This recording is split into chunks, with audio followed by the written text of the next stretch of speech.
Nah, ngomong-ngomong soal mencari yang hilang, DPR kita kemarin akhirnya meresmikan pasangan baru untuk dunia hukum kita.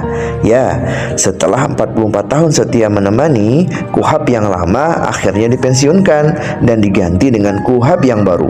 Ibaratnya dari era tip kaset beralih ke Spot TV nih. Katanya sih lebih canggih, lebih adil, dan lebih ngehits. Jadi, pada Selasa 18 November 2025, DPR RI secara resmi mengesahkan RUU KUHP menjadi undang-undang baru. Ketua DPR Ibu Puan Maharani memimpin rapat yang berlangsung mulus, ditandai dengan seruan setuju dari seluruh anggota dewan. Kenapa perlu diganti? Kata Wakil Ketua Komisi 3, Bapak Habibur Rahman, KUHP yang lama sudah berusia 44 tahun. Beliau bilang KUHP baru ini menuju keadilan yang hakiki dan sangat dinantikan oleh para penegak hukum.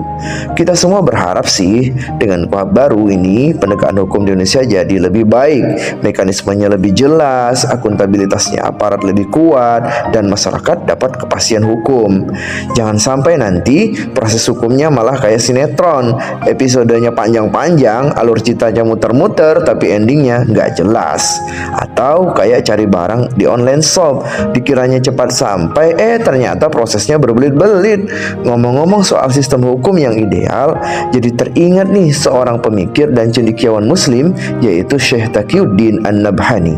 Beliau punya pandangan yang sangat fundamental nih.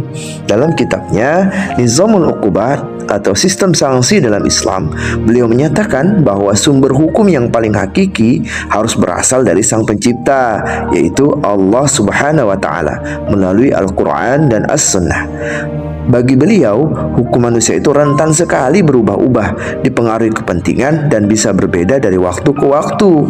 Ibarat tren fashion, tahun ini jeans sobek-sobek, lagi ngetren, tahun depan sudah nggak lagi. Beliau melihat bahwa hanya dengan mengambil hukum dari sumber yang absolut dan maha sempurna, keadilan yang sesungguhnya bisa ditegakkan. Hukum bukan sekedar produk konsensus politik yang bisa ditawar-tawar, tetapi sebagai bagian dari ibadah dan penerapan hukuman aturan Islam yang menyeluruh. Pandangan Syekh Taqiyuddin ini mengingatkan kita bahwa selama hukum itu bersumber dari akal dan hawa nafsu manusia semata, ia akan selalu memiliki celah kelemahan dan bersifat sementara. Perubahan setelah 44 tahun ini seolah membuktikan bahwa hukum buatan manusia memang tak pernah abadi. Baru lulus uji coba 44 tahun saja sudah harus diganti. Jadi kita harus merenungi bahwa sebagai umat Islam, kita punya standar ideal tentang keadilan yang bersumber dari